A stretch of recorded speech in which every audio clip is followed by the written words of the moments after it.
Dudley was my high school friend, and I was trying to teach him about birds that I had found, and he had never seen a Whimbrell.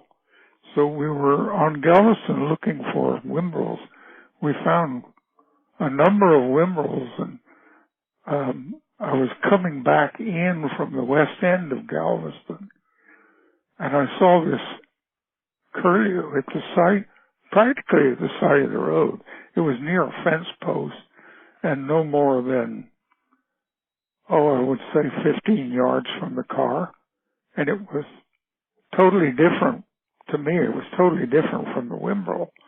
It was smaller, had a finer beak, and I took down a description of it at the time and told Dudley that I thought it was an Eskimo curlew.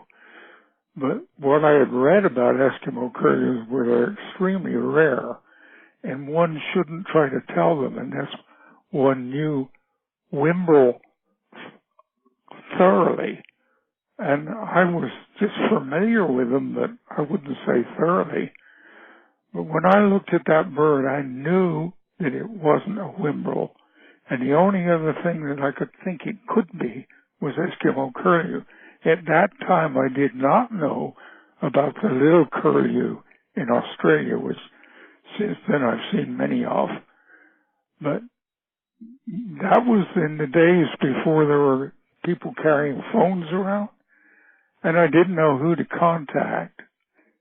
So after I saw the bird, we went tearing back down the island, and the first house we came to, I knocked on the door, and a young lady came, and I told her, I'd just seen a very rare bird.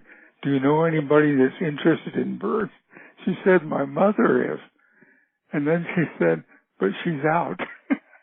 So anyway, so I ended up driving all the way back to Houston, and I had just joined the Houston Outdoor Nature Club. Sounds a little bit like a nudist colony, but it's not. And they had what they call an ornithology group. And the man that wrote the monthly paper was Mr. Henry Hoffman. And I called him up and spoke to him on the phone, and I described this bird to him. I didn't say what I thought it was. I described this bird, and he said, oh my God, that must have been an Eskimo curlew. So that was the way it got started, really.